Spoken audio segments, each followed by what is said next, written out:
Well, hi, Sam. How are you? Good. How are you? Good. It's been some rain here. Yeah, a little bit too. It's getting cold and snowy where I'm at Yeah. now. You'd Yeah. never think California, but let's talk about this EP. Yeah. So, how long has this been in the works? Did some of these, songs start years ago, or I just loved it more? I've had Nuke for probably about like a year and a half, 2 years. And Yeah. then that song got signed for the Space Yacht compilation, the drum and bass one. But Nice. the one that me and Wraith are on, that one, they wanted that one right now. And I was like, okay, cool, go for it. And then I just wrote those other two songs for the EP and like a couple months later, and then they were like, "These are fire. Let's send it." So Nice. Nuke is a really awesome title track. And I have to say, I'm really a fan of the experiment where you're doing really cool sound design that is kind of cinematic and maybe we don't see as much in drum and bass. So I really yeah, liked that fresh take on it. What were you inspired by for that? I was more inspired by kind of like the Frankenstein and Terminator aspect, so I added both of those elements to it, where it was like you're creating something just like super strange, and then it just turns on you, and then it just blows up the world, kind of like Terminator, and then like you're fighting against like robots and a whole bunch of like your experiments and all that other stuff. I actually thought of Frankenstein when I read it and I was like, I feel like this is an experiment gone wrong in like the best way. Yeah. It kind of almost has that more storyline-ish side of like bass music to it, or American bass music at least, which is just a really cool blend. How do you think that the frontier of American bass music with UK bass music is going? Is that still in parallel, or what would you say? I think we're still catching up to like UK sound design. So now like drum and bass is using a lot of like dubstep sound design, especially people that were coming from dubstep and moving towards drum and bass. But I think we're still catching up to it. I think we're still getting a lot bigger, which is great, but I think we're still trying to get to that point where we want to be those big UK artists. Room to grow. Room Yeah, to we're gonna grow grow. then. I can see that. There were quite a few drum and bass bookings at Bass Pod this past EDC, so that was awesome to see. And then I actually was at Lost Lands, and there were Mhm. quite a few, which made me really happy. Oh As yeah. a drum and bass fan, I caught a really lovely Dimension set, and Sub Focus and all the guys are up there, and I was like, I feel like they're starting to see this as a viable investment Mhm. in the American scene, and I love that. Yeah, I'm stoked that my friend from Bass Rush, he like helps curate a lot of the drum and bass stuff. His baby was Apocalypse. Oh wow. So it was just straight drum and bass and dubstep, which is insanely cool. That's awesome. Didn't Pendulum play out your track Money EDC, yeah. EDCs ago? Yeah. 20 was it 2021? Was it that long? I don't even remember the year, but yeah, Is it I old? that was probably one of the coolest moments that I've had in like my music career besides like this release charting. But Yeah. Let's yeah, talk about this release charting a little bit. So it dropped on a Wednesday or a Friday? Please remind uh third like Thursday me. morning. So it dropped on Thursday, and by Friday you wake up and it's number one on Beatport. How does that feel? What's that experience like? That was a big accumulation of like me and the label just like pushing it crazy hard. And then yeah, first day charts number one on the top 100 for drum and bass for releases. So that's a milestone. I think we hit number three immediately too on overall releases.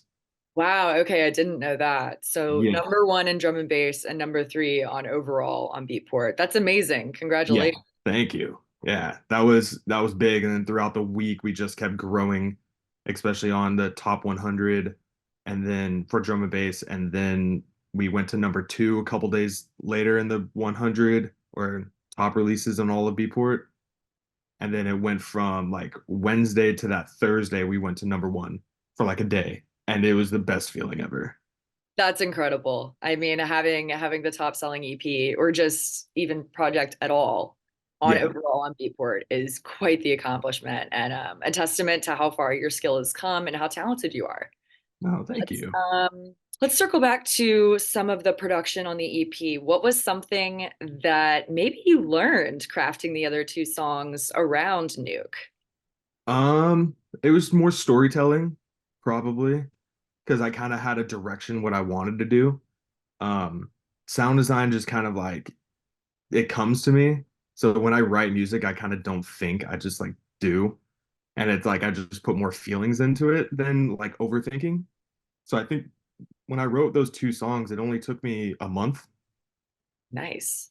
Yeah, so each one was probably like a week or two of like writing the whole thing in a couple days and then like just mixing it and getting it to where I want and helping sound design push a little harder. So, That's incredible. What two things I like about your music really is there's always a story to it.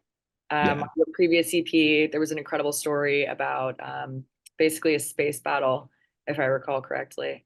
Yeah, yeah, yeah. On this one, there's this experiments gone wrong thing. But the second thing I really love about your music is the emotion you put into it and the feeling and the care, because I think that does come across. Yeah. That I feel like it really does bring something else to the music when you have that emotional aspect. Yeah, that's the one thing that I focus on putting all my emotions into music. So maybe someone will feel the same that I feel. So it's like some of the like vocals will turn into something that's deep in me and maybe it'll push to somebody else and they might understand or they'll have a different like feeling. That's a really, I love that because I'm, reminded of a track of yours I actually play all the time in the car on my bass playlist called Oh Baby. Oh yeah. And it when hits, man. It's such a fun, controlled chaos vibe in a way. Mhm. It's heavy, but then it has that lighter vocal that just definitely Yeah. rocked out in LA traffic to that Yeah. one more than once. No, that one was super fun to make too. I think a lot of my tracks were done in like the main part, probably like 2 hours. Wow. So it's like I can get a lot of everything down and then go back to it and then fine tune up everything else. And you mentioned Rafe a second ago. So you work with him pretty closely. He's a mixing engineer. Does he master as well, or? Yeah, he has his own like company and Mhm. he's like one of my best friends that I met at Icon. He pretty Yeah, much helped me to get where I am today, that's especially awesome. like doing like sound design and just everything drum and bass too. So, Plug the company.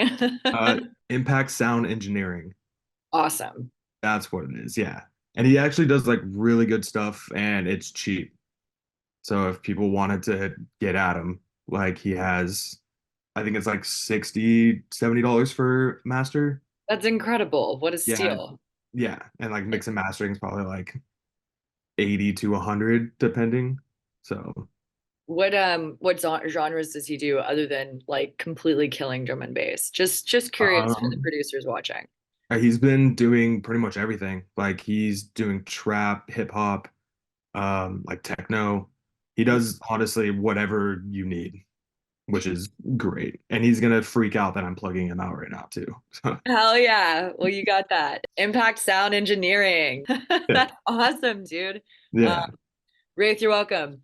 Yeah. But more so than that, I'm just curious. You mentioned trap a second ago, and as drum and bass is on the rise, Mhm. I, for one, am really hoping that trap kind of has a second life. Do you think that there's any space for trap sound design in drum and bass? Or Um, of it? I'm just curious. yeah, I mean like really old school like drum and bass too. They always use like those fat 808s. Oh, yeah, yeah. So they still kind of do that. And I think especially in the US like wave of drum and bass, people are using all different sounds like dubstep. They'll use like maybe some trance sounds in there. Really? Yeah. I've heard some strange things come out in the US drum and bass world. So I hate to ask you to pick one of your children, but off the EP, which is your favorite, or rather, which is your favorite moment per track? to be honest, I've had Nuke, so that's been probably my baby because I've had it for probably like 2 or 3 years. Hmm. But I really loved writing the experiment because it's like funky, it's weird. I had different versions of it, and this one was just popped out because I was like, oh, that sounds a little gross and disgusting and wet. Like, Yeah. so that was probably the most fun I had because I was like dancing in my room, like listening to it. And I was like, okay, I think this one hits. And a lot of people, and it was cool too because it tells that story. So it Hmm. like builds up and then it hits with the drum and bass, like it's turning on you. And Oh then yeah.